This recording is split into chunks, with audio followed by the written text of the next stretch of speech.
Nggak baca.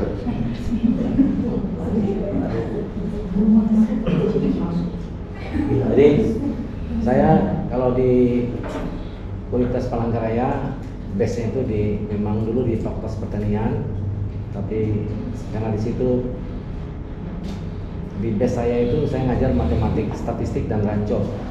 Ya. Sementara kalau menjadi profesor tidak ada yang sesuai dengan bidang keahlian. Sehingga di tahun 2023 pertengahan saya pindah home base menjadi dosen tetap di program S3 sejak tahun 2023 seperti itu. Karena di sini ada mata kuliah kebakaran lahan dan hutan.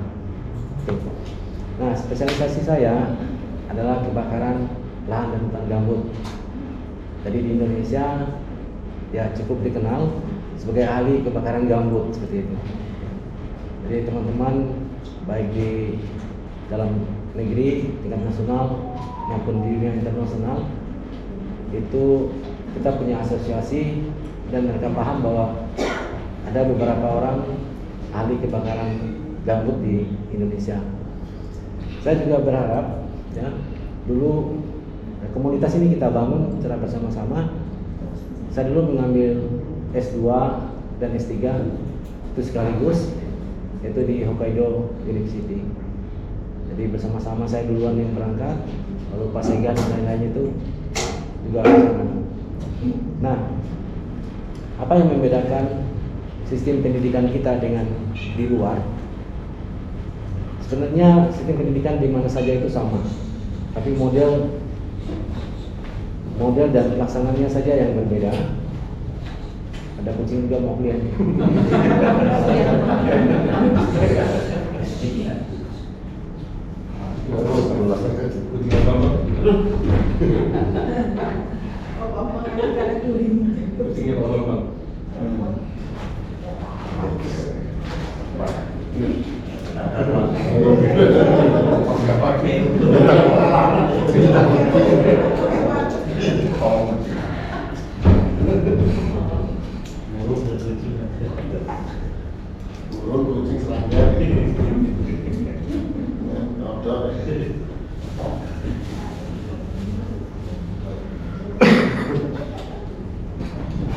Ya, untuk sistem pengajaran dan sebagainya S3 itu sebenarnya sama saja, tapi pelaksanaannya yang beda ya. Yang pertama bahwa kalau di Jepang itu kuliah itu seperti orang main silat. Jadi yang utama itu adalah bukan kuliah, tetapi interaksi dengan dosen. Jadi kalau dosen itu udah lulus, berarti palang pintunya sudah terbuka. Kemudian persyaratannya sama, itu minimal punya 2 publikasi dan pernah mengikuti seminar sebagai pembicara utama pada komunitas tertentu. Persyaratan ini sama. Karena itu dari sejak awal S3 itu dirancang bagaimana menulis publikasi dari sejak awal seperti itu. Jadi Bapak Ibu dari awal itu merancang supaya target bisa lulus 3 tahun, itu perlu merancang sebuah publikasi. Dari sekarang dirancang. Ya, itu yang pertama. Kalau tahun pertama sudah nggak ada publikasi, upayakan tahun kedua. Nah, kalau tahun kedua udah nggak ada, jangan berharap bisa lulus tepat waktu.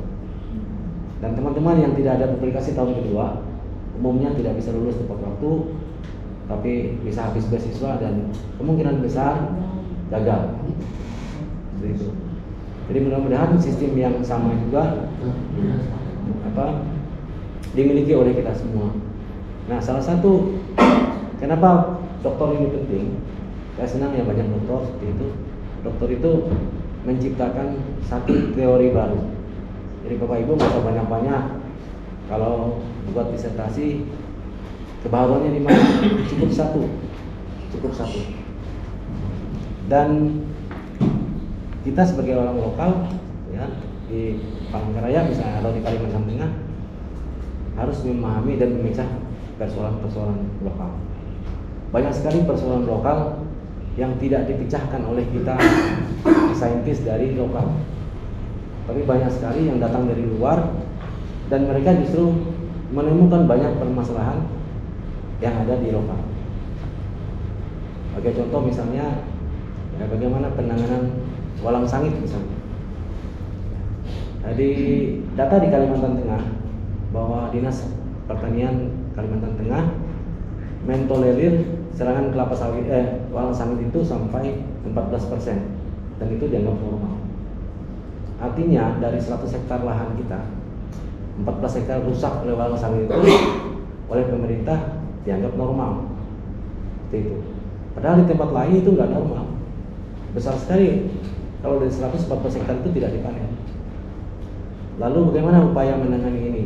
Nah kemarin sama mahasiswa dari Jepang, dari Osaka University, mereka meneliti apa sih yang tidak disenangi oleh walang sangit ini. Ternyata walang sangit itu tidak senang dengan baunya sendiri. Jadi mereka menangkap walang sangit itu dan baunya itu ditempatkan di seperti parfum itu, dan walang sangit tidak mau ke situ. Nah sekarang persoalannya adalah bagaimana menciptakan parfum ini, ya parfum walang sangit ini. Nah lab di Jepang itu sangat mendukung bagaimana mahasiswa-mahasiswa S1 S2 meracik bahan ini, lalu masuk S3 mencampurnya seperti itu sehingga baunya itu persis seperti bau walang sangit. Jadi di sana lab sangat berperan penting dan analisis bagian-bagian itu sangat penting secara naturalnya sehingga mereka menciptakan sebuah parfum yang seperti itu. Nah kalau itu dari walang sangit ya, ini sekitar bayangan sedikit. Kalau dari segi sarang burung walet misalnya, kita di Kalimantan Tengah masih mengekstrak menggunakan kotorannya itu kita aduk seperti itu ya, baru disemprot lagi seperti itu. Tapi di sana justru kotoran ini dipelajari, diteliti, lalu apa saja susunan zat kimianya, lalu merancang ini menjadi bau yang sama seperti itu, sehingga mereka tidak membutuhkan lagi yang seperti kita punya seperti itu. Nah ini salah satu contoh menurut saya pada Bapak Ibu untuk merancang sebuah temuan baru. Jadi ada banyak hal yang bisa kita pelajari. Kalau di lingkungan hidup di Kalimantan Tengah misalnya, apa yang paling dominan merusak lingkungan kita? Salah satunya adalah tambang emas ilegal misalnya. Nah, ini bukan persoalan yang ece-ece ya, ini sangat persoalan serius. Ya. Tapi belum ada dari kita yang ada dalam ruangan ini memberikan solusi seperti apa supaya masyarakat itu tetap mendapat emas, lalu lingkungan tetap terjaga. Konsep itu seperti apa? Jadi ahli-ahli pertambangan, saya sangat berharap ya dari ruangan ini bisa merumuskan bagaimana kebijakan supaya keberpihakan saintis itu betul-betul berpihak kepada masyarakat, tapi juga berpihak kepada lingkungan, berpihak kepada pemerintah. Jadi itu saya kira salah satu problem lingkungan. Kita jangan bicara perubahan iklim di tempat lain, tapi perubahan iklim di tempat kita coba kita pelajari, coba kita atasi untuk mendapat jawaban yang bisa mengatasi persoalan di tempat kita. Oleh karena itu saya terima kasih banyak sekali para calon saintis, calon ilmuwan seperti itu yang bisa memberikan masukan nanti ke depan ya, menciptakan riset-riset baru di berbagai bidang di Kalimantan Tengah. Bidang perikanan misalnya ya. Dulu di luar negeri juga sama, tidak tapi justru mahasiswanya bagaimana menciptakan bidang-bidang perikanan ini yang bisa mensejahterakan rakyat. Contohnya kalau di luar ya, di luar itu ada salmon misalnya. Nah salmon itu sudah dengan cara yang ini orang mengembangbiakan. Ya. Absen. Nah kita ada banyak sekali yang yang ikan-ikan potensi yang bisa dikembangkan dan sampai hari ini belum dikembangkan. Seperti patin sungai yang yang lemaknya warna kuning itu Pak. Saya sampai nyari itu dimanapun ada buka ke Gunung Mas aja saya cari gitu rumah makan yang itu gitu.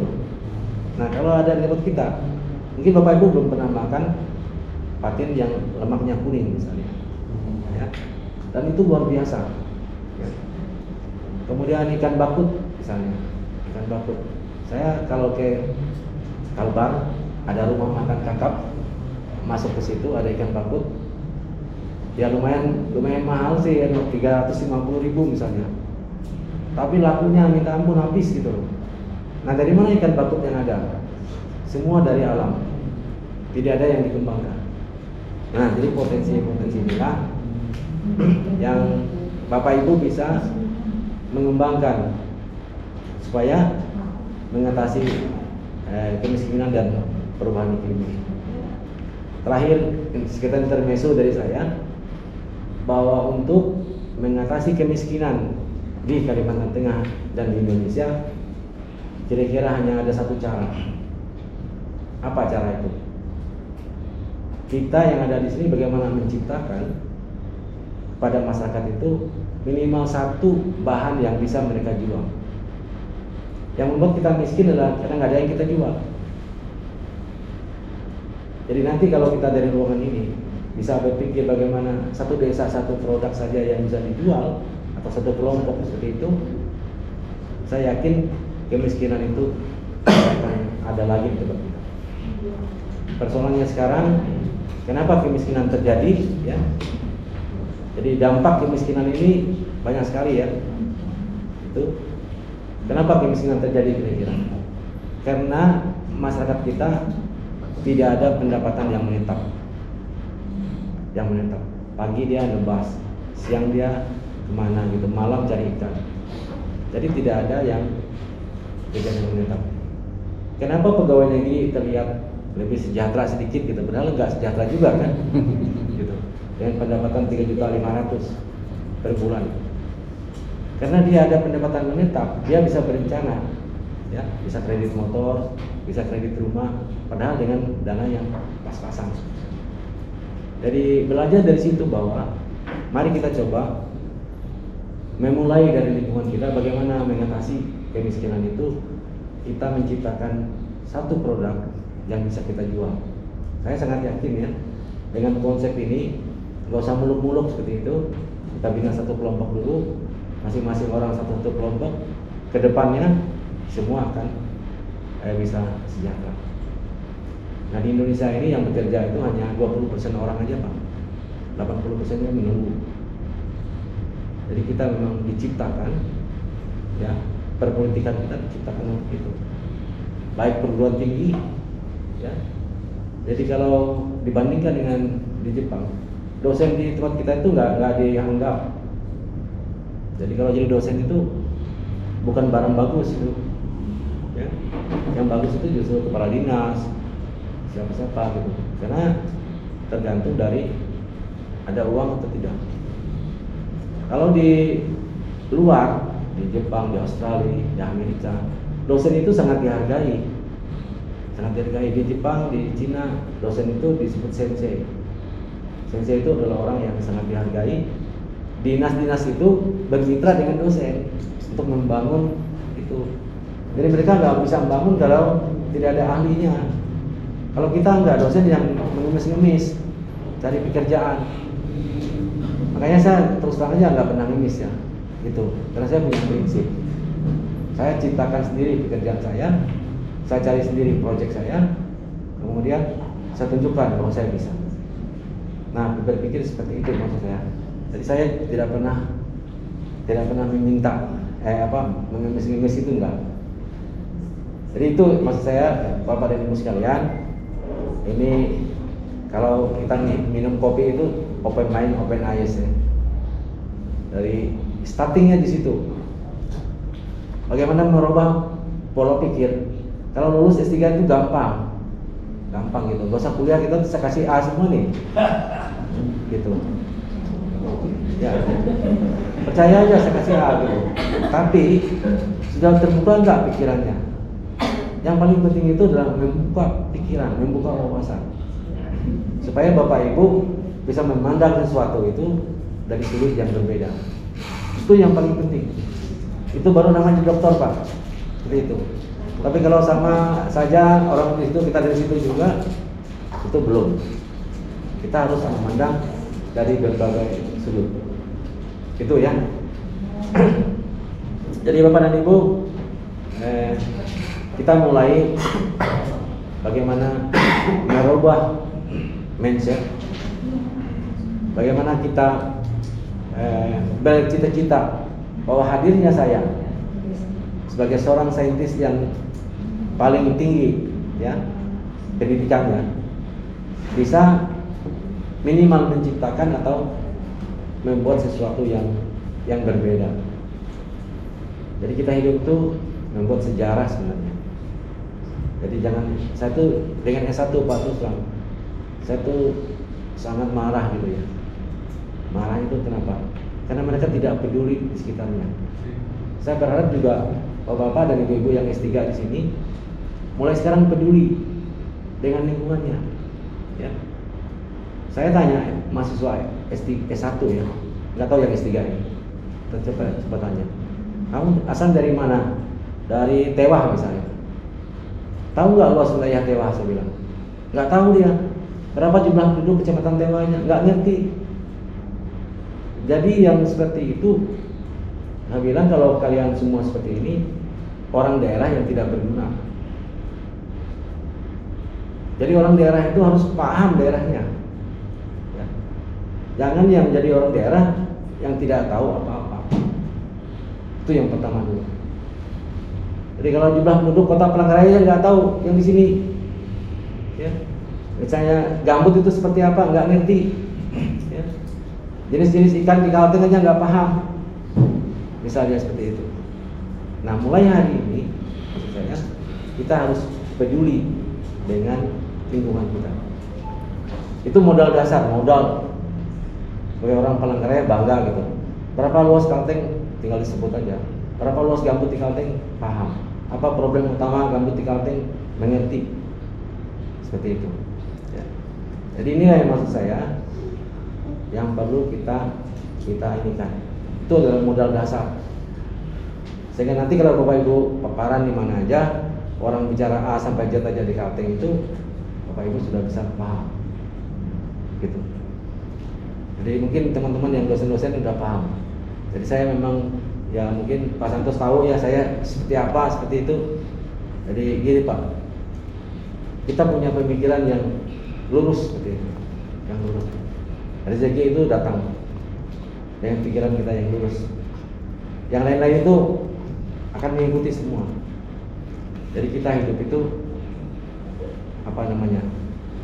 mencari satu keseimbangan dalam kita sendiri.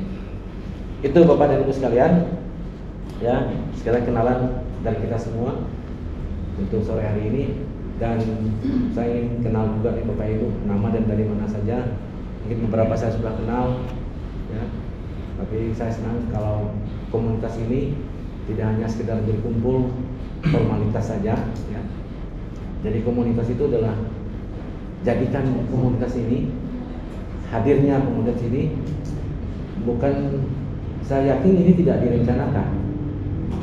Mungkin Pak Santos nggak pernah berpikir ketemu dengan bapak-bapak ini kan, tidak pernah ketemu. Dan ini bukan kebetulan, ya. Ibu-ibu mungkin nggak pernah ketemu, pikir dengan bapak ini bisa ketemu kan?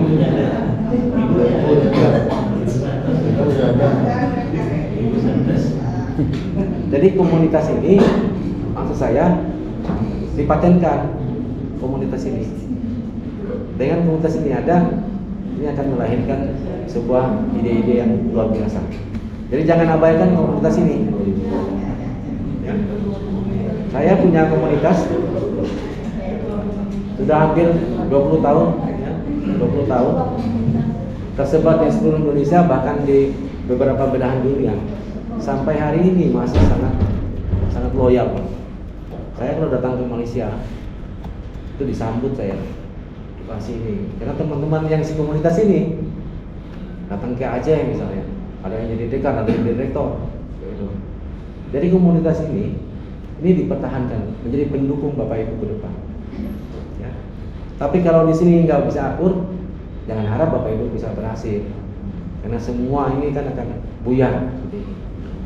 Jadi komunitas ini dijaga, perlu dijaga. Gitu.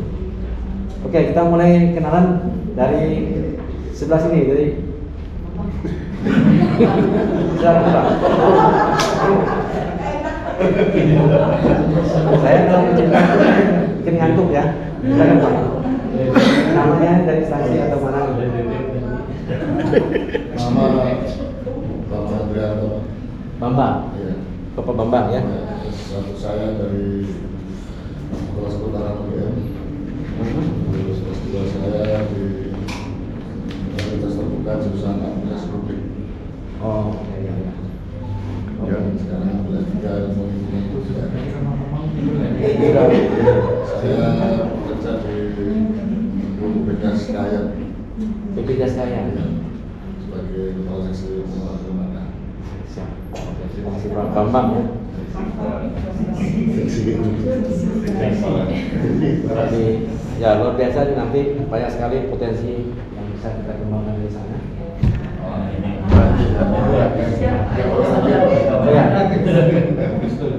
Silakan. Pilih.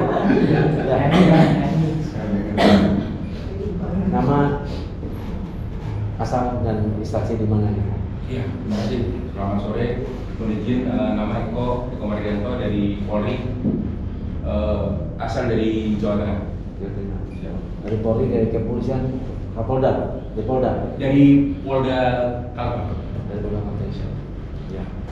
Dulu dari Polda Kalteng saya punya 3 bimbingan. Siap. Dan sekarang udah lulus semua. Termasuk Irwasda, Pak Beno, Pak Alpian, Pak Pak yang di Pulau Pisau, siapa yang Pulau Pisau? Waka Polres Pulau Pisau waktu itu, Pak Edia Satapa. Oh iya. Ya, seperti itu. Jadi ada beberapa dan bagus ya. Jadi mereka bagus sekali, punya pikiran-pikiran yang bagus, dan berharap generasi berikutnya lebih bagus lagi. Ya, silakan Ibu. Baik Pak, saya dari Fakultas Pertanian, tapi memang baru juga di pertanian, 3 tahun bergabung. Dulunya di Pemerintah Provinsi Kalteng. Untuk jadi makasih ke Fakultas Pertanian. Jurusan apa Bu? Di agroteknologi. Berarti satu sama saya berarti. Iya. Satu. Berarti Satu yang grup kita. Iya. Saya jarang ketemu itu dan jarang juga tiap jurusan. Iya. Jadi dosen di UB itu ada 3. Ada 3, dosen tetap, dosen tidak tetap, dosen luar biasa. Ya, saya tuh masuk yang keempat, dosen biasa di luar. Biasa di luar. Ya. Berikut Pak, silakan Pak. Perkenalkan Pak, nama saya Junaidi Pak. Pak Junaidi ya. Iya. Istri 1, anak 3. Siap. Biar tergantung. Biar tergantung. Ya. Saya kerja di Dinas Pekerjaan Umum Provinsi Kalimantan Tengah Pak. Dari bidang cipta karya. Kebetulan SPN-nya beliau itu tentang cipta karya itu tentang air minum dan sanitasi. Baik, terima kasih Pak Junaidi. Mudah-mudahan nanti punya pikiran yang bagus tentang peningkatan konsep dari Sanimas ya di Kalimantan Tengah seperti itu. Berikut silakan Pak Santos, ini saya tahu nih. Ya. Ya mati kalau saya. Ya boleh di Mbak. Nama saya Santo Salilianto dari jurusan Kehutanan Mbak. Satu fakultas. Ya, satu fakultas dan sekarang masih ngajar di kebakaran ya. Iya. Ya. Dosen tetap kebakaran. Kalau sekarang ke pinggiran jauh, Mbak, balik lagi. Oke, beneran jauh. Pinggiran jauh ya. Baik, terima kasih Pak Santos. Jadi banyak peluang ya yang bisa dilihat. Dulu saya punya teman-teman dari Jerman, pengiriman jauh itu mereka menawarkan yang paling bagus itu untuk survei kereta api seperti itu, dipakai last edit untuk apa namanya men-scan seluruh permukaan bumi ini, dan setelah di scan pohon itu bisa dibuang semua gitu, jadi tinggal elevasinya saja sehingga perjalanan itu bisa cepat. Ya. Gitu. Silakan yang berikut. Terima kasih Pak. Kenalkan nama saya Doni dari asal Jawa Tengah. Sekarang bekerja di Kementerian Kehutanan, UPT Balai Pemantapan Kawasan Hutan. Oh, Yang terkait dengan penanam batas. oh gitu, di PKH ya. Ya, Nah, Pak, saya Pak Doni masih Pak Kepala Dinas. Kepala.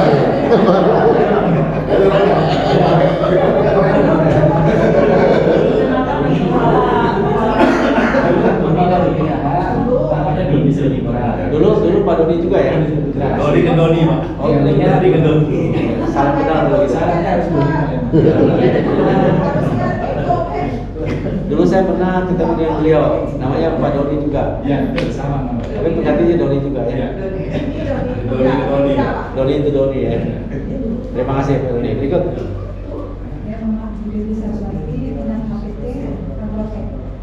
Oh itu Bu Dewi ya. Saya sampai pangling. Tampil tadi bisa menari. Bisa menari. Bu Dewi. Oke, silakan Ibu.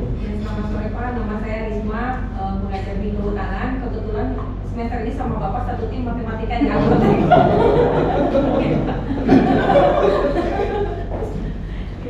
Padahal Ibu Dewi, Bu Risma ini orang dekat saya gitu Pak. Jadi hari ini tuh bisa pangling. Apa kena berdandan atau apa gitu. Ya, Bu Risma, terima kasih. Berikut.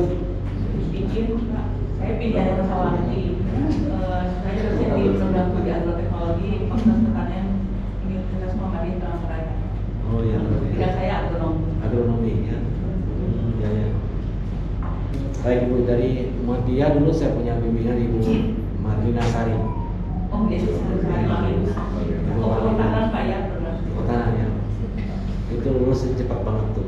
Saya bimbing waktu itu ya laju sekali Ibu. Istri. Tentang kebakaran juga. Tentang peranan wanita. Ya. Ya, itu. Nama saya Reni Yuliati, asal dari Santri Kehutanan 1 dengan Pak Santosa. Oh. Teman. Satu rumah. Satu rumah. Satu ranjang. Saya tuh ya terima kasih Bu Reni. Saya tuh tahu ya, tapi nggak kenal wajah gitu. Inilah kelemahan. Jadi kelemahan dosen. Dosen itu kalau Bapak jadi dosen, satu kelemahan kita itu harus kenal orang-orang di sekeliling kita. Dulu saya waktu saya jadi dosen yang baik, tidak ada mahasiswa yang tidak saya kenal Pak Santos. Asam budget saya tahu gitu loh. Nah sekarang saya banyak nggak tahu lagi gitu. Ya, ini kelemahannya. Silakan. Terima kasih Pak. Perkenalkan nama saya Indah Fajarwati. Saya bekerja di Dinas Kehutanan Provinsi Kalimantan Tengah. Dinas Kehutanan. Oh ya. Terima kasih. Udah ya. Di bidang apa Ibu? Di bidang apa? Saya di Kasub dan Umum Pak. Ngurus kepegawaian umum dan kepegawaian. Terima kasih. Umum semuanya bisa jadi. Dengan pendapat. Oh iya. Ini saya tahu juga ini, tapi baru saya kenalan juga. Ya kenalan. Ya kenalan. Kenapa nggak akan jelas? Ya, nama saya Priandi dari Kajian. Apa tanya? Ustaz.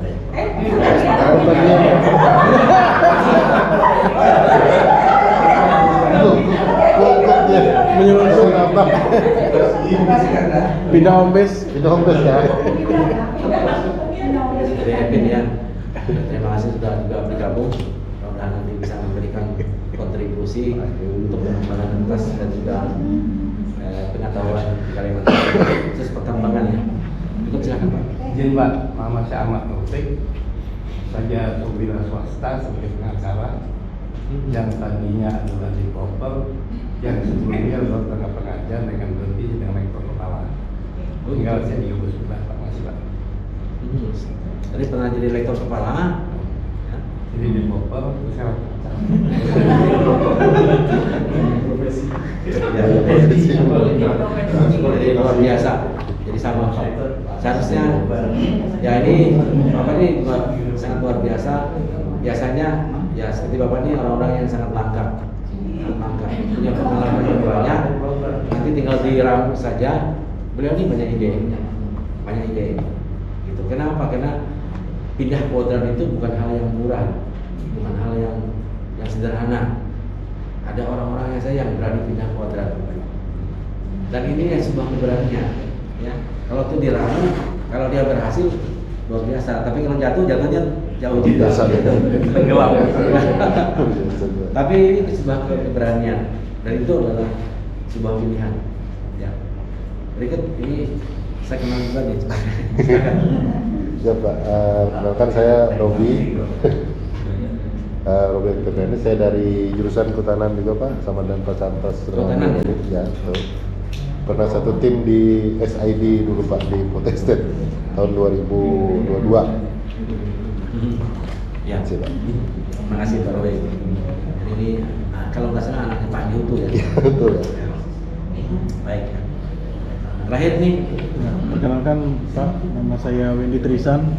Saya mengajar di PTB Pendidikan Teknik Bangunan S1 dan juga orang asli Palangkaraya.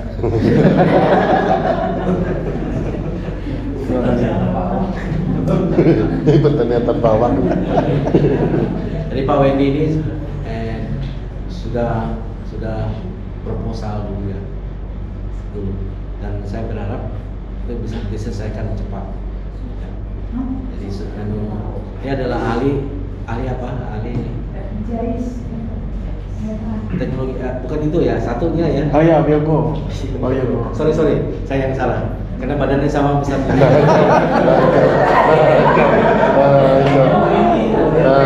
Ada saudara kembar kalinya. Ini pertanyaan terbawah Pak. Kajul ya. Iya.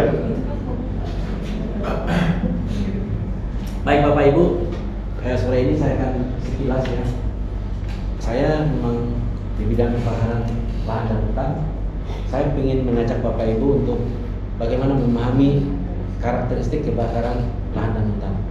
Kenapa ini penting? Ya, kebakaran itu bukan persoalan biasa, tapi saya mendalami tentang bagaimana karakteristik kebakaran lahan hutan di Kalimantan Tengah ini.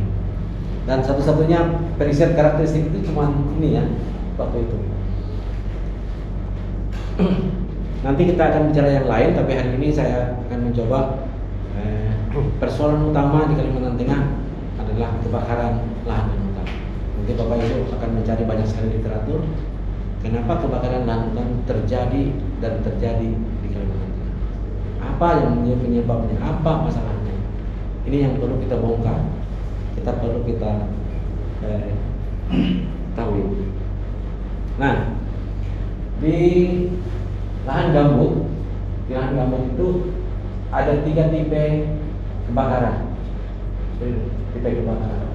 Ada yang namanya kebakaran permukaan, jadi surface fire.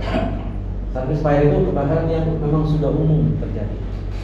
Jadi apa yang bahan bakar yang dibakar di surface fire itu ya ada sesah, ada gulma, ada macam-macam yang artinya bahan bakar yang ada di atas permukaan tanah.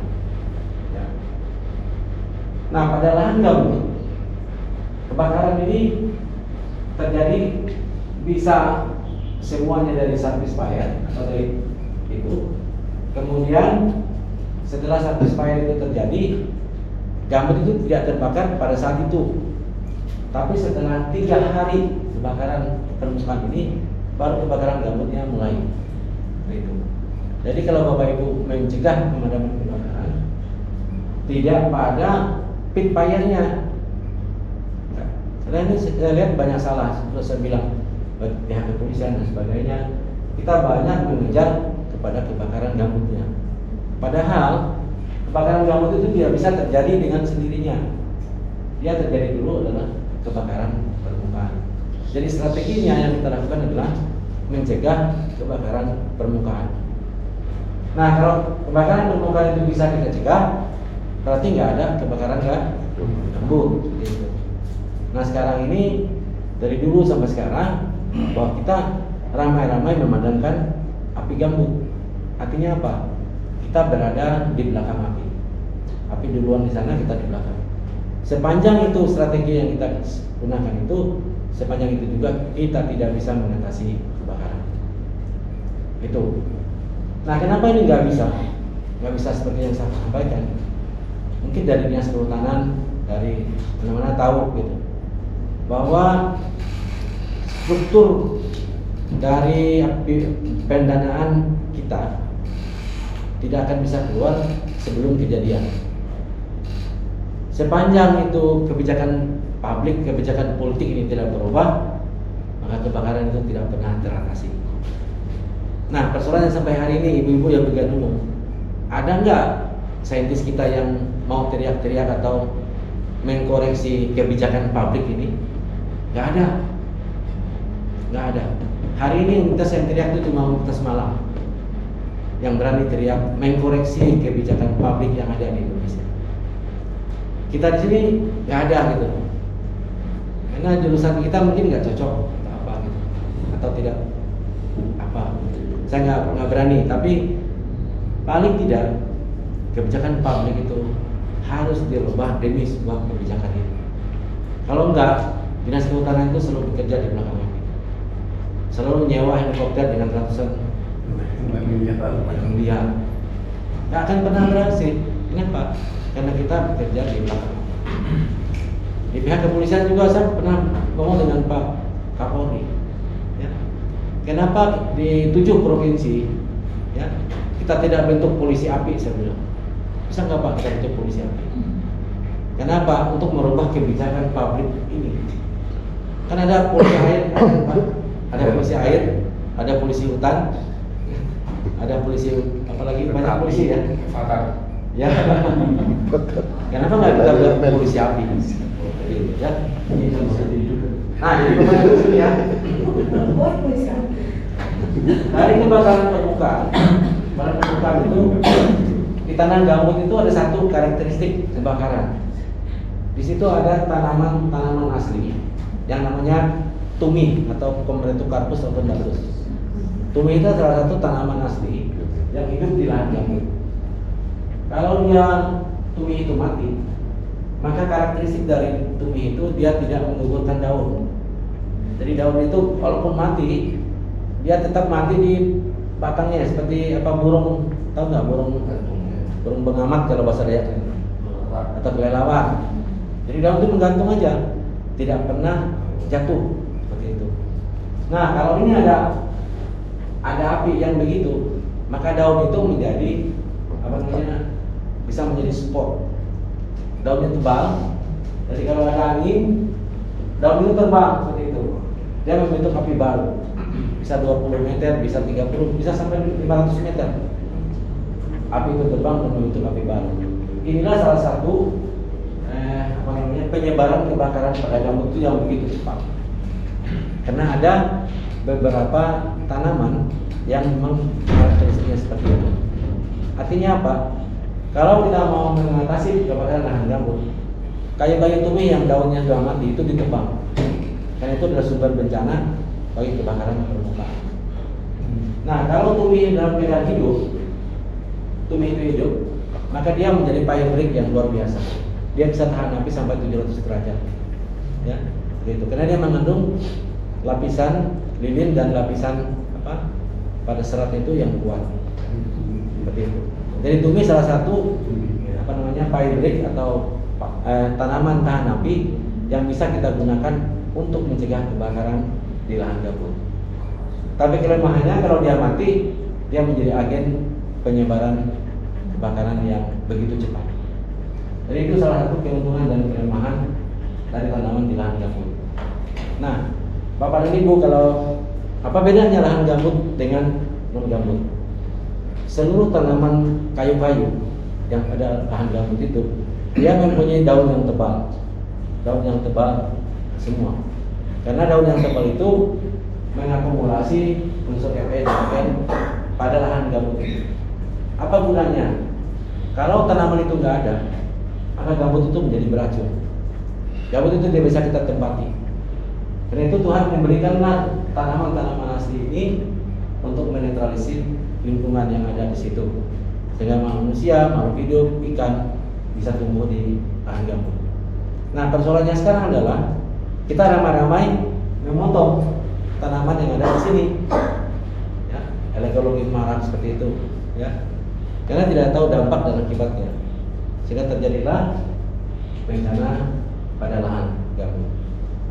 Jadi inilah cerita dari sebuah lahan gambut ini, dan ini menjadi kekayaan tropika yang luar biasa. Jadi Bapak Ibu, bahwa gambut itu dia terbentuk dengan sangat tipis, hanya 0,2 cm per tahun. Ya, pembentukan gambut itu 0,2 cm itu kecil banget gitu. Berarti kalau ada gambut sebesar 1 meter gambut itu membutuhkan 10.000 tahun pembentukan 1 meter ini.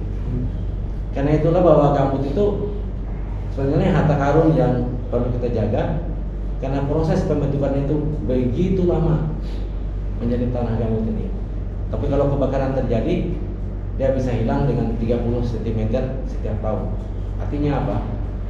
Proses pembentukan dan proses kehilangannya itu menjadi tidak seimbang. Karena itulah gambut menjadi perhatian dunia saat ini sebagai salah satu penyangga ekosistem yang sangat signifikan, ya, seperti itu.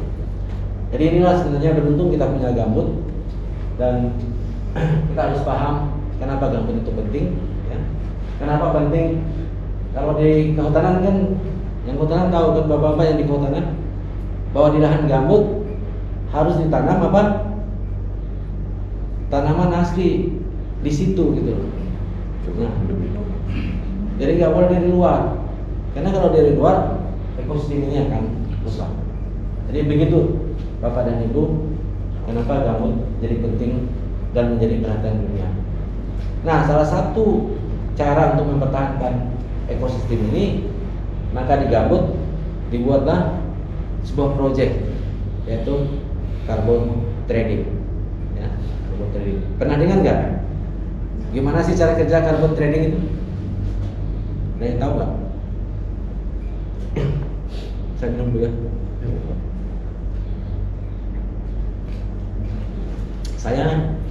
Biasanya kita panggil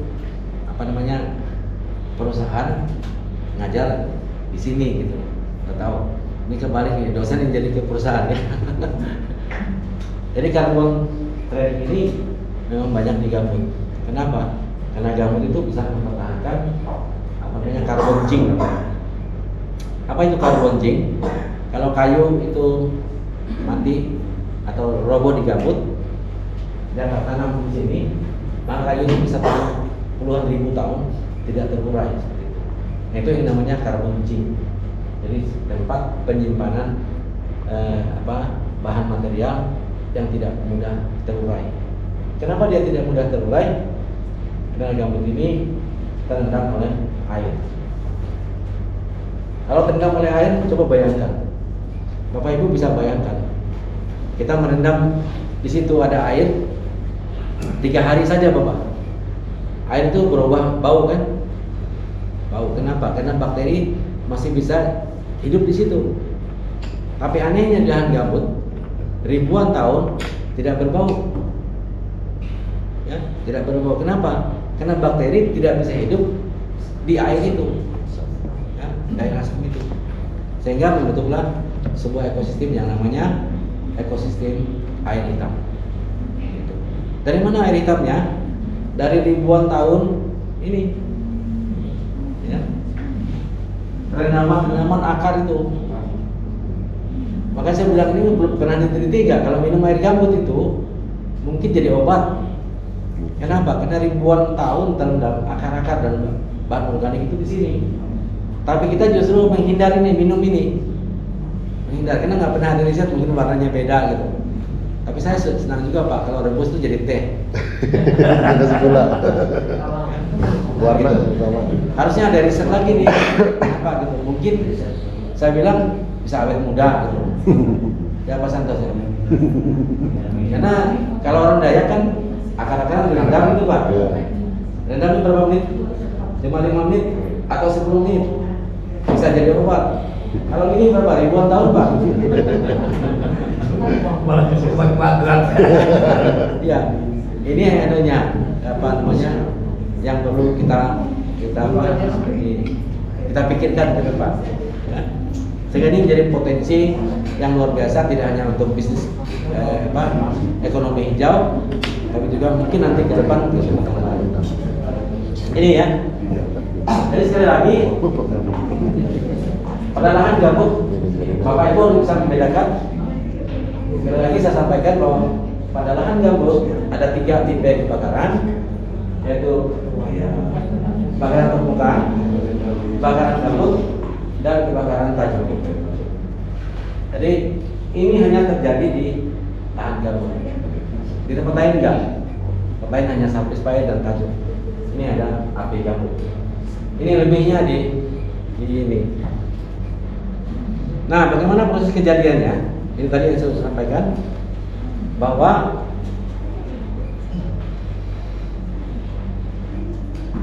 ini Pak. Jadi sorry, apa dia takut nih? Nah ini apa namanya? Polanya begitu. Mulai dari sapis paya dulu, kemudian sapis paya, kemudian sapis. Ini namanya seperti itu. Jadi saya bikin istilah saya sendiri. Nah sekarang pada lahan gambut itu, kalau gambut terbakar, apa nih? Minum waktu.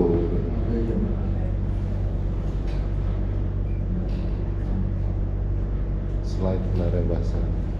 Slide timer nara. Iya, slide timer Belum slide timer. Slide show ya. Setting slide show. Display setting. Display setting.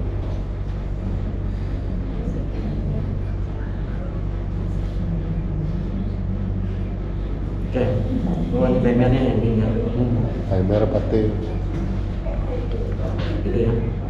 Oke. Nah, pada gambut itu ada 2 tipe kebakaran pada gambut. Ada namanya sapis. Yang tadi kan sapis itu di atas gambut ini. Kalau dia di sini, ini namanya sapis.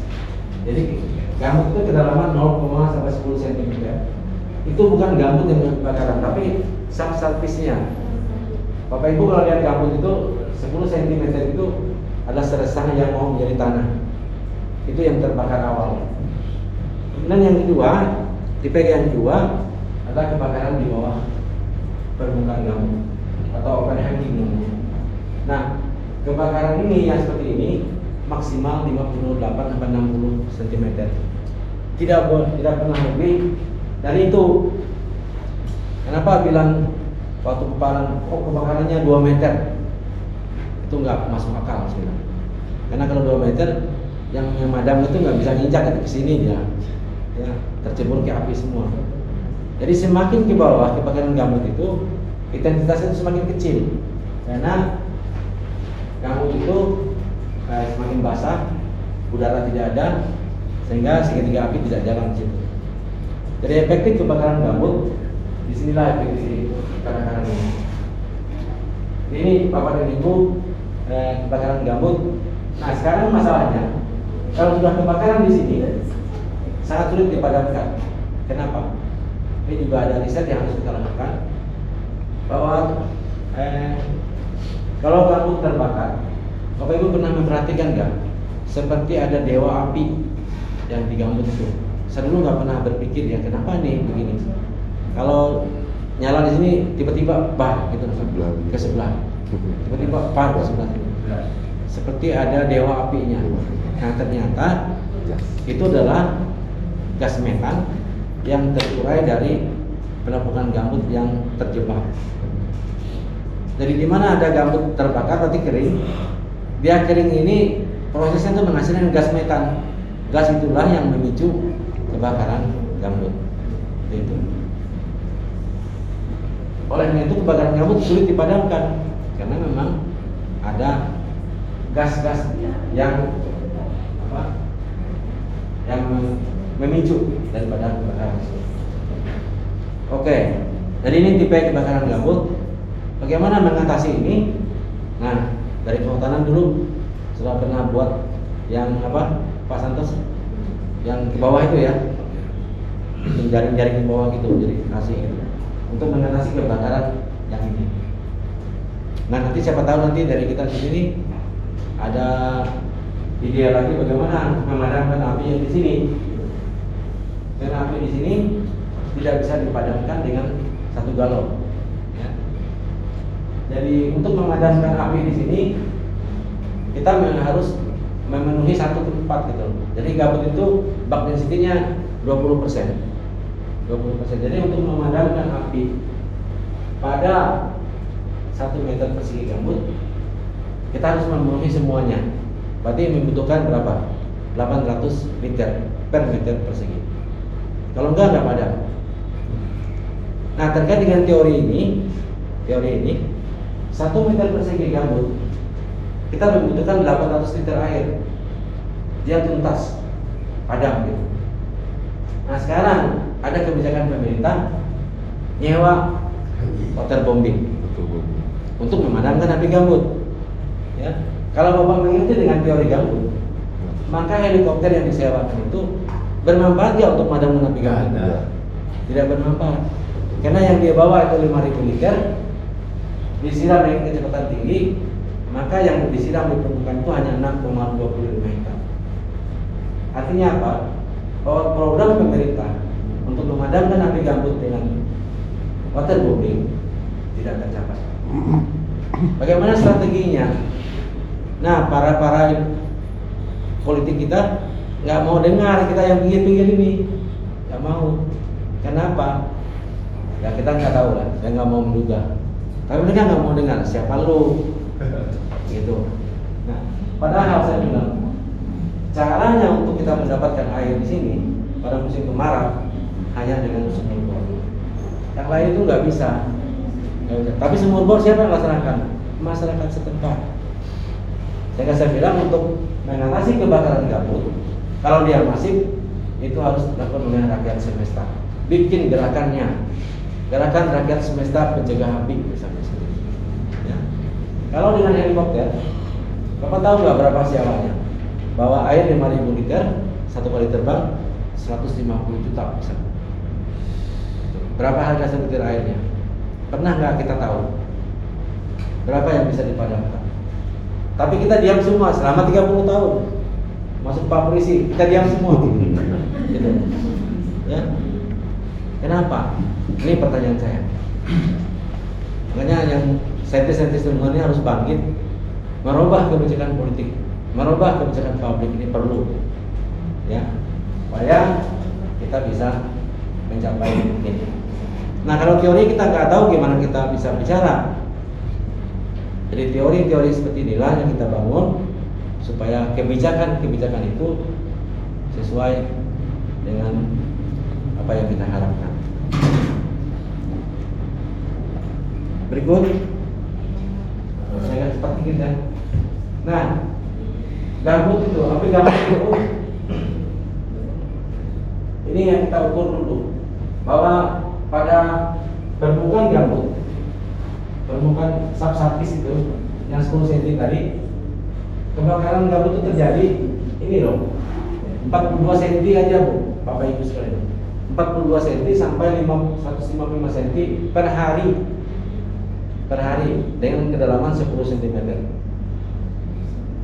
Kalau yang di bawahnya 60 cm separuhnya per hari.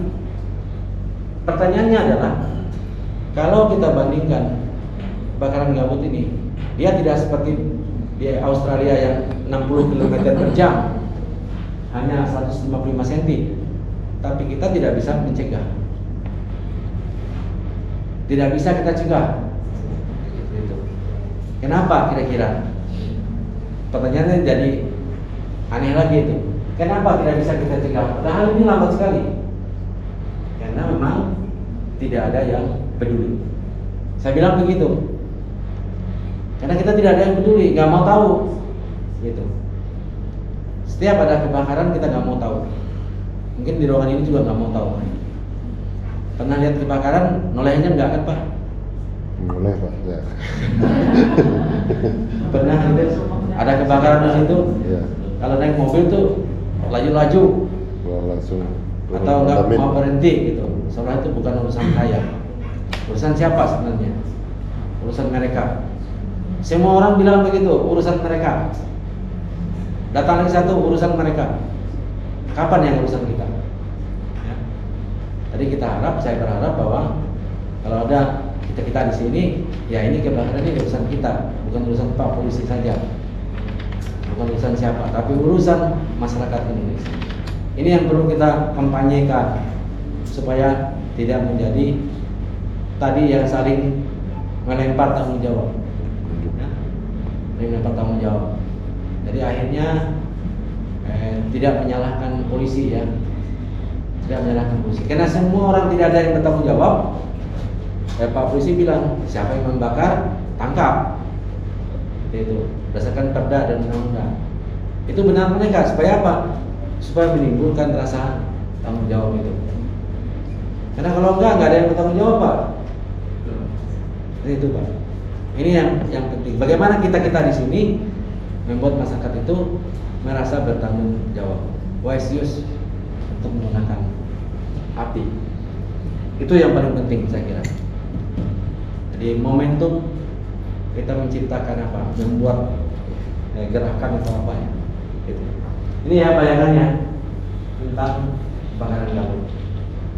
Jadi tidak laju. Kalau di api permukaan itu laju Pak, 4 sampai 20 meter per menitnya. Kalau dia sudah ditepas dan ditebang, ini kan gambutnya saja. Nah kalau dia dibakar, gambut itu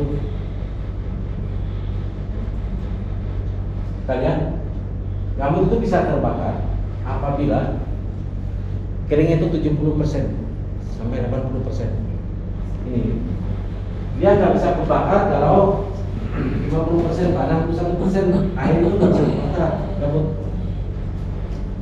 Dia bisa terbakar apabila airnya sudah kurang dari 50% itu ke 24%, 31%. Itu artinya apa? Untuk mencegah kebakaran gambut itu perlu lembab. Bagaimana membuat dia lembab? Itu terus terang dari BRG dulu salah satu yang kita dorong adalah pembasahan gambut. Ide dari mana? Dari Palangkaraya ini Pak. Kenapa perlu dibasahin gambut itu? Jadi kiri kanan jalan itu kalau nggak kebakar musim kemarau itu cukup disiram. Kalau nggak ada api siram aja supaya menaikkan moistur gambut dan gambut tidak akan terbakar walaupun ada api permukaan. Nah langkah-langkah kita untuk melakukan penyiraman seperti nyiram taman itu, pasang jalan gitu, nggak ada Pak. Kita yang bisa itu nyiram taman aja. Pernah lihat kan? Nyiram taman di jalan itu. Nah pakai water tank. Ya. Seperti itu. Nah maksud saya kalau untuk mencegah ini daripada kita menyewa pesawat, kenapa nggak lakukan tiap desa siram kiri kanan gambutnya? Ada atau tidak ada api pada musim kemarau? Alarmnya apa? 1 minggu nggak ada hujan, siram. Cukup sederhana sebenarnya, cukup ringan, tapi nggak pernah kita lakukan. Kita nunggu kebakar aja semua, kita sibuk panik gitu. Kalau sudah terbakar, gubernur membentuk satgas. Satgas itu apa gunanya? Ya. Seperti itu. Jadi satgasnya yang sibuk gitu, dan mereka nggak bisa kerja, nggak bisa memadamkan. Seperti itu maksud saya. Jadi kita sibuk, ada satgas kehutanan terutama, untuk satgas ini, banyak sekali satgas. Bukan untuk memadamkan api, ya. Itu menjadi kendala. Ya. Tapi ini di ruangan ini aja, biar apa? Inilah yang perlu kita pikirkan ke depan, supaya pembangunan ini efektif, efisien dan tepat sasaran. Selama ini banyak sekali kebijakan yang tidak tepat sasaran. Kalau kita berlomba-lomba ini, apa berpikir seperti itu Pak, maju Republik ini, sangat maju, ya, termasuk kualitas Palangkaraya ini. Tapi banyak yang tidak tepat sasaran. Kenapa? Karena perencanaannya kurang bagus, ya. Lihat di bangunan-bangunan di sini, asal bangun aja seperti itu, nggak ada tujuannya, tidak pakai apa namanya, ya. Jadi itu. Nah, mudah-mudahan kita bisa timbulkan. Berikut, ini adalah suhunya. Jadi kebakaran gambut itu, kalau kebakaran gambut itu suhunya itu maksimal bisa sampai 500 derajat. Gambut itu sudah terbakar gitu. Ya. Tetapi suhu yang 500 derajat itu tidak mampu membakar akar-akar kayu.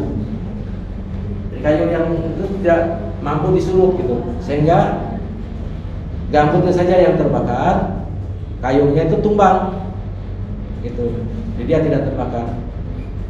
Jadi ini teorinya bahwa gambut terjadi dan terbakar berulang pada tempat yang sama. Kenapa? Karena bahan bakar tadi ada di situ. Setelah 5 tahun lagi kembali lagi kebakaran di situ. Ya, karena gambut bisa terbakar, kayunya enggak. Jadi dia berulang di tempat yang sama. Nah, untuk patroli kebakaran gambut atau pencegahan gambut, dipetakan dulu di mana gambut pernah terbakar, di situ pasti terbakar lagi. Seperti itu. Jangan yang nunggunya di tengah hutan sana, nggak pernah terjadi gambut di tengah hutan. Salah gitu. Jadi banyak kita kok patrolinya ke hutan, nggak ada. Ya, jadi gambut itu terjadi terbakar berulang di tempat yang sama. Karena ada bahan bakarnya. Karena apa? Inilah teorinya. Ya, seperti itu.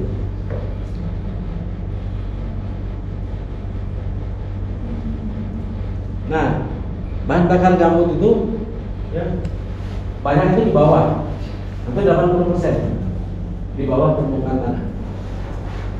Di atas itu cuma 20%. Jadi persoalannya sekarang ini, kalau kebakaran di lahan gambut, ini yang kita jaga itu ya tusuk di bawahnya. Kalau atas itu aman aja, kita sedikit aja, 20%. Bawah itu 80% yang bisa terbakar dan menghasilkan banyak sekali karbon yang terurai. Jadi Bapak dan Ibu, kenapa yang seperti ini? Makanya dalam kebijakan karbon nasional bahwa yang dihitung itu adalah 1 meter di atas permukaan, di bawah permukaan, karena potensi kebakaran itu besar. Yang di bawah 1 meter tidak dijadikan, tidak dihitung, karena dia itu alami saja dan tidak bisa terganggu. Dan dalam bisnis karbon yang dihitung adalah hanya 1 meter di bawah permukaan tanah. Bawahnya kenapa nggak dihitung? Karena nggak bisa terbakar, nggak bisa apa gitu. Jadi hanya dihitung ini saja. Ya. Itu dalam bisnis karbon. Nah, ini adalah materialnya, material dari karbon apa? Di dalam tanah itu ini komposisinya ada 0,2 cm atas 30. Jadi potensi yang ini kayu, dan kayu itu dari atas ke bawah semakin banyak seperti itu. Dan tumpukan selesai itu kayu itu tidak akan hilang ya, kayu itu dia selalu ada, lama dia bisa hilang. Jadi dia akan berbentuk seperti ini. Kalau rumput pertumbuhannya dari atas ke bawah gini. Nah kalau kayu kebalikannya, kemudian gambut kasar seperti itu. Ini materi yang bisa terbakar. Saya lihat sedikit ya. Sedikit aja materi yang bisa terbakar itu hanya warna merah itu materinya. Jadi Bapak Ibu dalam gambut, ini gambut utuh gambut itu satu tempat, yang terbakar itu 0,20 itu bahan bakarnya banyak. Hampir berapa persen? Ada sekitar 40%. Makin bawah semakin kecil. Yang banyak adalah air dengan non-gas dan arang.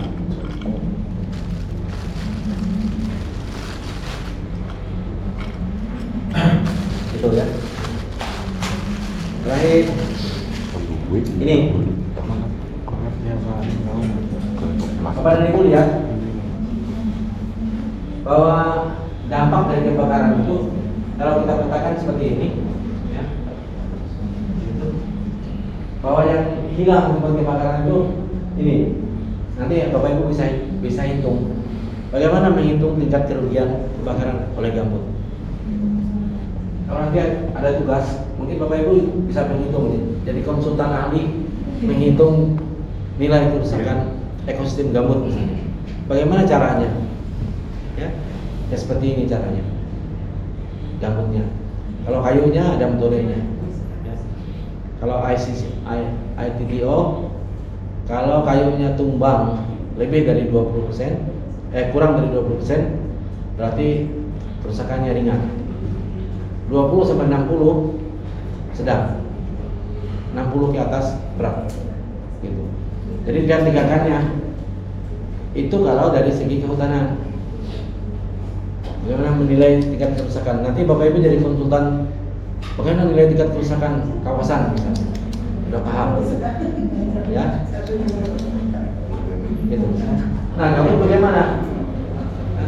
Jadi seperti ini cara. Penilaiannya.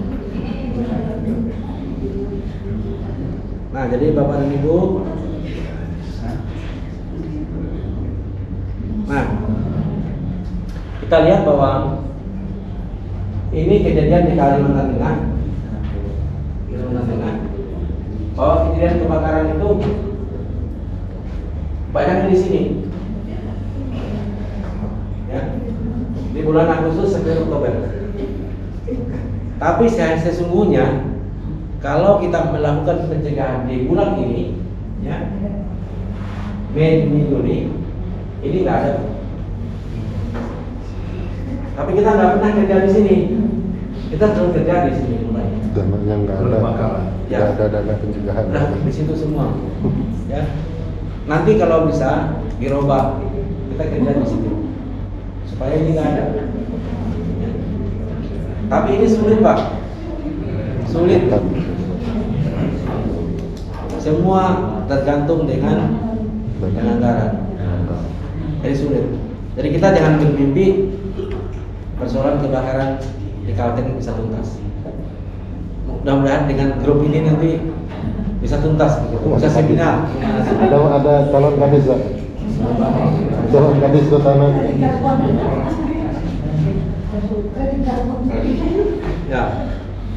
Dan ini adalah pemicu kebakaran pada lahan gambut. Ada 4. Yang utama adalah klimat, yang kedua adalah deforestasi, kemudian bentuk gambutnya dan vegetasinya. Jadi 4 macam itu saling berkaitan satu dengan lain.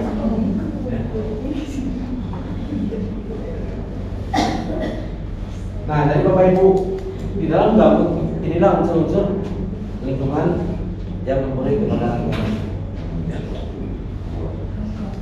Tadi boleh dari bidang ini, jadi faktor manusianya, faktor klimatnya. Kalau klimatnya kering, nggak ada manusianya, nggak akan terbakar. Atau sebaliknya, walaupun tidak kering, ada manusianya, tetap bisa terbakar. Lalu bagaimana mengupayakan ini seperti itu? Mana yang duluan kita perbaiki? Manusianya kah? Atau alamnya? Ya, kira-kira. Ya pasti setiap saya tanya pasti dua-duanya. Bagaimana caranya? Nah ini tugas kita juga. Ini tadi yang saya bilang, kemiskinan erat sekali dengan ilegal, erat sekali dengan kebakaran. Kalau semua kita ini sejahtera, maka kebakaran gambut dan ilegal ini menjadi sangat tidak ada, bisa dikurangi. Ya, itu. Dan ini adalah terakhir, Bapak dan Ibu, kebakaran gambut itu semua dimulai dari ini, dari permukaan itu.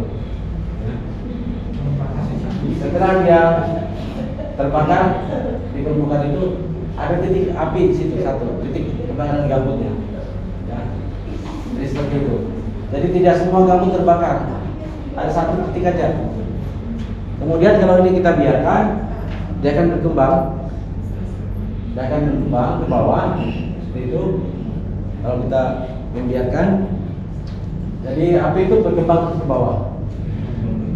Ya, seperti itu. Artinya apa? Strategi kita setelah kebakaran permukaan, cari titik itu. Bagaimana caranya itu supaya tidak asap putih itu bisa nggak ada? Ini mulainya asapnya putih. Ya. Tapi kalau dibiarkan akan seperti ini. Ya. Kemudian kalau dibiarkan lagi, ya, dia akan semakin dalam. Karena kebakaran ini tadi dia hanya membakar media, akar-akar tidak terbakar.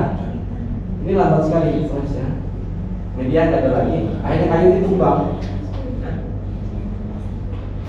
Jadi kayunya tumbang.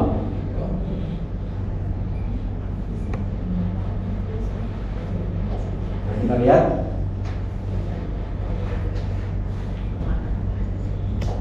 Jadi apabila kayu-kayunya sudah tumbang seperti ini, pada sini, maka proses ini kalau tidak kita antisipasi akan berulang tiada henti. Jadi ini rotasinya akan selalu berulang tanpa henti sampai habis, dan kita itu akan terbakar terus. Jadi pertanyaannya adalah bagaimana caranya supaya siklus ini bisa dihentikan. Jadi banyak hal yang perlu kita persiapkan. Itu kesimpulan dari kebakaran gambut ya. Itu. Baik. Jadi sekali lagi bahwa kebakaran gambut apabila kita tidak tangani maka akan berulang tanpa henti. Ini yang paling penting kita camkan. Jadi perlu dari berbagai sudut kita bisa mengatasi kebakaran ini. Baik, sampai sini ada yang mau bertanya? Silakan Pak. Saya lupa tahun berapa itu ada kebakaran gambut itu sampai tembus nyebrang aspal. Jadi antara jembatan Jembatan sampai Pelampangan. Sehingga aspal di jalan itu panas Pak. Sehingga kami yang harus selalu lalang di situ itu harus berhenti lama Pak. Tetapi tidak bisa juga kami berhenti lama karena terus makin berat. Cara kepadanya gimana Pak? Khawatir kalau nanti pada saatnya lagi industri. Yang kedua, kalau kita mau menyatakan di penerimaan gambut, ini kan di infrastruktur itu kan ada tentang gambut. Tapi saat sekarang itu justru berkurang Pak. Yang SK atau infrastruktur di lahan gambut itu kan berkurang dengan adanya pembangunan. Gimana Pak dengan adanya kepentingan gambut? Maksudnya bahwa gambut ini yang pertama tadi apa tadi Pak? Yang pertama mengantisipasi jika terjadi kembali di peristiwa beberapa tahun yang lalu itu lahan gambut sampai nyebrang aspal Pak. Kalau dari Banjarmasin itu sebelah kiri kebakaran dan nyebrang sebelah kanan. Sehingga kami waktu itu pas lalu orang itu berhenti lama dulu Pak. Tapi kalau kami berhenti lama kami kekepung api. Sehingga kami sama-sama aja ngejegas kenceng-kenceng. Tapi takut pada waktu itu karena aspal panas, takut pecah ban. Tapi kawan-kawan lah kita kencengin aja. Nah, bagaimana cara mengantisipasi sampai apa? Jangan sampai itu Pak. Ya. Jadi kebakaran gambut itu memang sulit ya, karena banyak sekali penyebab kebakaran. Sulit dalam arti kalau tidak ada yang peduli. Itu yang pertama. Makanya bagaimana membuat lingkungan itu peduli, kita membentuk sebuah organisasi. Kita yang real saja. Jadi tiap desa itu kita beri nama Masyarakat Peduli Api atau MPA. Mereka lah yang nanti melakukan patroli tiap desa masing-masing untuk mencegah kebakaran gambut di desa masing-masing. Itu salah satu strategi yang kita kembangkan. Dan ini tidak bisa serta-merta seperti itu. Mereka harus dilengkapi dengan keterampilan, peralatan untuk mencegah kebakaran itu. Nah, dulu pernah kejadian di Tuwung ini, ada tran di situ, tran Tuwung yang jembatan sangat bagus. Di situ ada jalan, saya pernah di situ terbakar beberapa rumah dan sebuah masjid. Mereka nangis di situ karena nggak bisa ngatasi gitu. Setelah kita cari cara, kita bantu mereka membuat sumur bor dan sebagainya, sehingga mereka tuh sangat bergairah lagi gitu. Bergairah dalam arti apa? Mereka bersumpah bahwa tidak akan pernah terbakar lagi seperti itu, karena punya kemampuan untuk mengatasi kebakaran. Nah, selama ini kan mereka hanya memadamkan dengan alat yang sederhana, tidak mampu. Jadi kebakaran ini perlu agen-agen perubahan yang kita bangun di setiap desa. Itu Pak, salah satu. Jadi tidak asal dari ini. Jadi karena api itu bukan seperti bensin. Seperti Bapak bilang, wow langsung panas gitu, enggak. Semua api itu dari kecil. Nah, yang kita kontrol itu namanya deteksi dini. Kita kontrol pada saat dia kecil. Ini yang paling penting Pak. Dan tidak ada biayanya. Karena itu waktu zaman Ibu Siti dulu, Siti Nurbaya, saya bilang bisa nggak kebijakan pemerintah untuk mengedepankan desa sebagai ujung tombak, dana tidak lagi di tingkat provinsi, tapi simpan di tingkat desa. Kalau dana di desa, saya yakin kebakaran tidak ada. Itu salah satu kebijakan yang perlu kita berikan.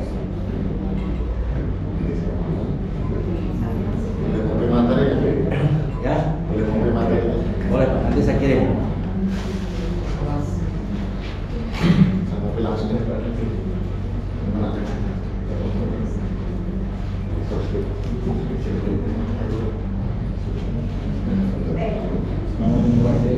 Nanti kan di-share. Kan saya bisa baik dulu.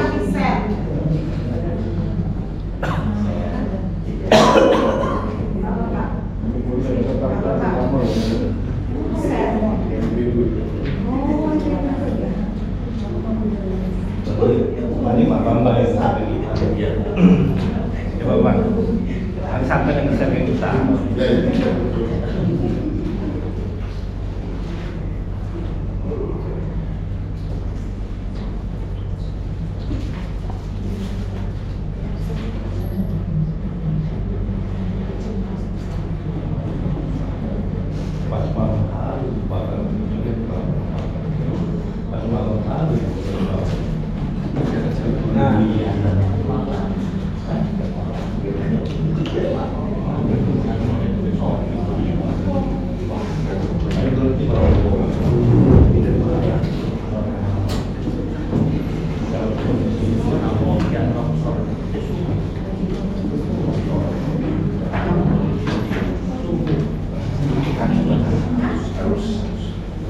Jadi kabaran itu kita akan beberapa kali lihat. Jadi saya sekilas tentang ini nanti apa yang saya sampaikan ini hanya bahan dasar saja, untuk bahan dasar. Dari sini akan berkembang saja. Tadi contoh-contoh pola pikir. Kalau Bapak Ibu untuk membuat disertasinya harus bisa menggambarkan di mana flowchart atau diagram pohonnya Bapak Ibu itu pada posisi mana. Kalau Bapak Ibu belum bisa menggambarkan sampai di situ, itu belum siap. Jadi artinya buat dulu grafik gambar bawahnya Anda tuh pada posisi mana ya, pada level scientist yang ada sekarang ini. Jadi itu Bapak Ibu harus bisa menggambarkan apa data yang kita gunakan. Kalau di luar itu kan semua dengan data internet yang ada, dari situ kita lihat mana bolongnya. Jadi itu yang perlu dipersiapkan dari sekarang.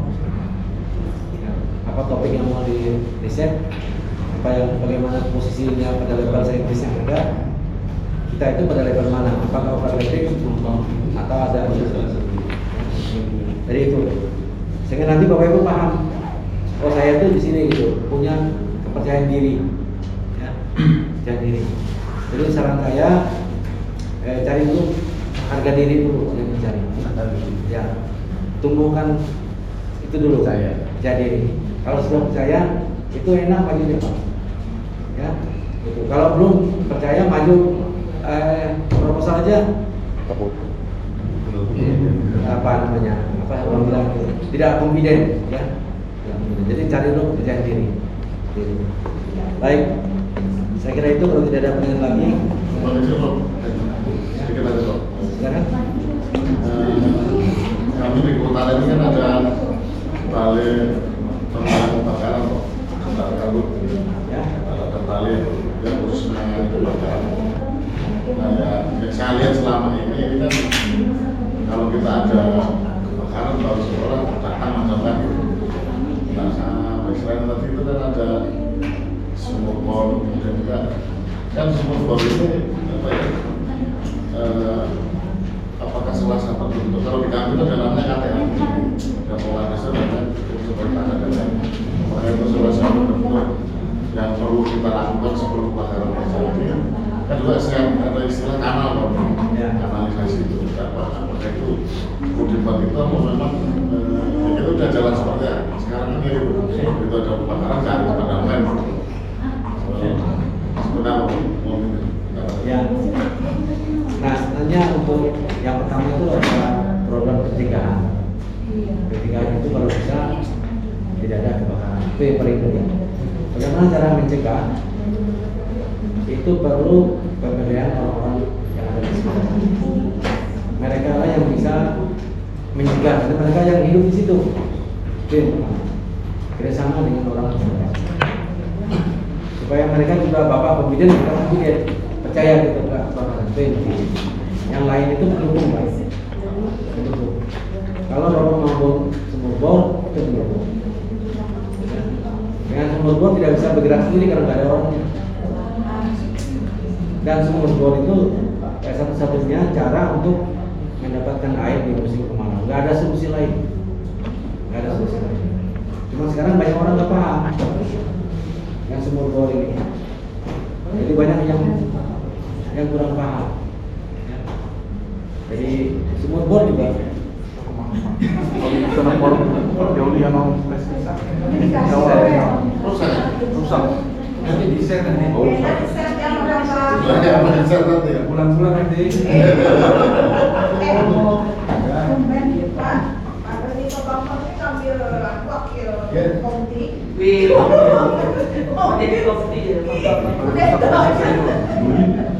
Sayur.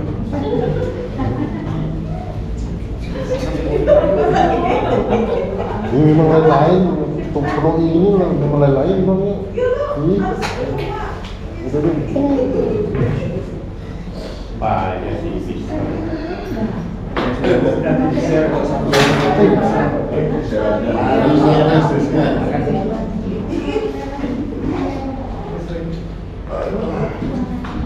Sakit berat.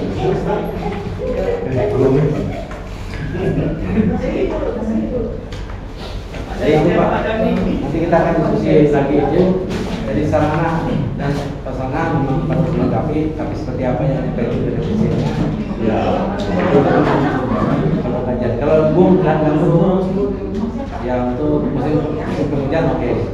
Musim kemarau bisa. Jadi kalau program yang bikin bung dan gambut itu program yang buang uang. Banyak pembeliannya itu bikin. Gembuk bisa dilakukan hanya di tanah non gambut. Yang tapi kalau gambut buang duit. Karena pada musim kemarau itu akan nggak ada air. Kalau pakai pompa paling 1 jam habis. Nah itu yang banyak sekali kesalahan-kesalahan kita. Bakal ini sedang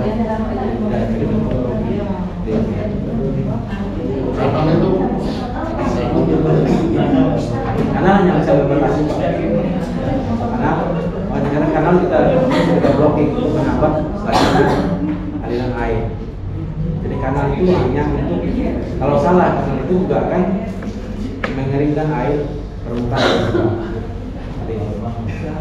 Jadi kanal itu kalau buat kanal jangan sampai terus ke sungai. Kalau hanya untuk fire break atau masih bisa.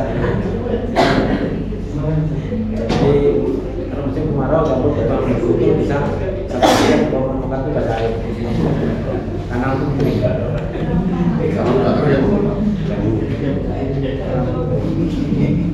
Jadi itu salah satu yang perlu kita pelajari. Baik Bapak Ibu, tidak terasa kita sudah jam 5. Terima kasih atas kebersamaan-nya. Nanti kita akan diskusi. Saya sebenarnya apa namanya? Yang paling malas itu mengoreksi ya. Makan Pak. Nanti kita cari tugas apa yang paling gampang. Gampang dulu saya kasih tugas itu saya setiap orang menggambarkan apa sih sumbangan dari disertasi ini nanti untuk pembangunan daerah. Saya suruh gambar seperti itu. Jadi kombinen nggak dia seperti itu ya. Pak Santos ini bisa mau gini, apa sih dampaknya kayak Caltech gitu. Saya dulu begitu bikin tugas. Tapi nanti di akhir kuliah kita akan buat tugas apa yang Bapak Ibu minati dan ide-ide Bapak itu berimplikasi nggak terhadap pembangunan daerah. Jadi saya tidak terlalu banyak mengoreksi, saya nggak suka koreksi yang ini Pak, jadi nggak ada gunanya. Kita mau tuh Caltech ini maju karena ada hukum Bapak gitu. Ya. Oke, saya kira demikian ya sore hari ini. Terima kasih. Sampai ketemu di minggu depan. Sekali seminggu kan kita? Jam Sabtu ya. Jam 3:30 aja ya. Tergantung. Saya kira demikian dan selamat sore ya. Terima kasih Pak. Katanya tuh biaya akhir nakon tadi kuring terus gitu.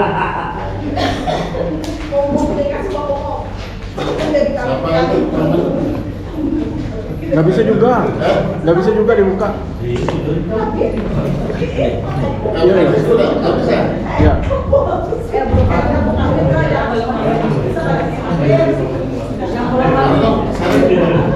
Nggak bisa dibuka. Nggak bisa dibuka juga. File korup di situ. Dari laptopnya sudah korup. Pak Koman sama Elsa itu. Pak Koman. Bu Indah, mintain lagi lah Bapak. Pak Koman Bu Elsa. Aku lupa. Ada 5 kunci Kak. Nah, ada aja. Sampai jauh minum udah tahu kan. Dulu dibuka.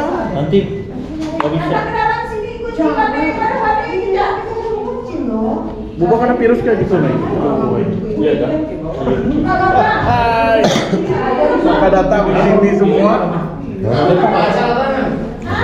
Udah dibaca siswa ya? Iya, kena virus kayaknya. Siapa juga ini kena virus nih? Nggak bisa juga. Kena virus dari sini kayaknya. Virus berapa itu pasti nanti. Ini virus kan? Kayaknya. Iya lah. Aduh. Lepas nata, lah yang online. Bahaya na ransomware kena bahaya.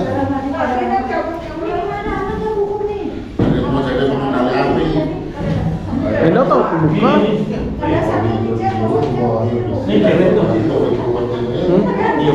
Yo. Akhirnya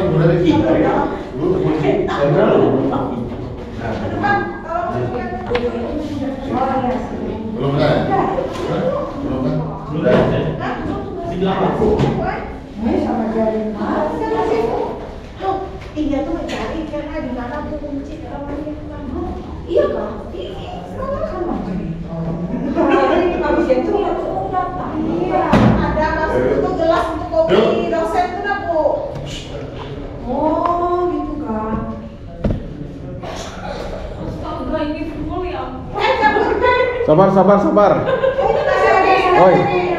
Oi. Ini buku satu punya siapa ya? Sabar. Kuncinya itu, tadi kuncinya. Kok nggak bisa ya Pak? Tiba-tiba kena virus punya koin. Kacau nih. Ini udah dikunci, punyanya kena virus juga. Iya kena virus mainnya dia tuh. Boleh bapak kunci. Ada situ dia Bu, OMS itu dia. Enggak, punya koin kena virus. Tadi kok bisa aja buka tadi tuh. Ini sekarang nggak bisa. Oh, ini apa ini? Kunci. Anak buku.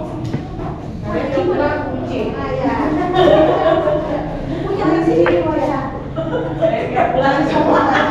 Kucing ini suruh keluar. Biar jadi kurungnya sininya. Biar merah di sini. Biarnya merah di sini. Jangan.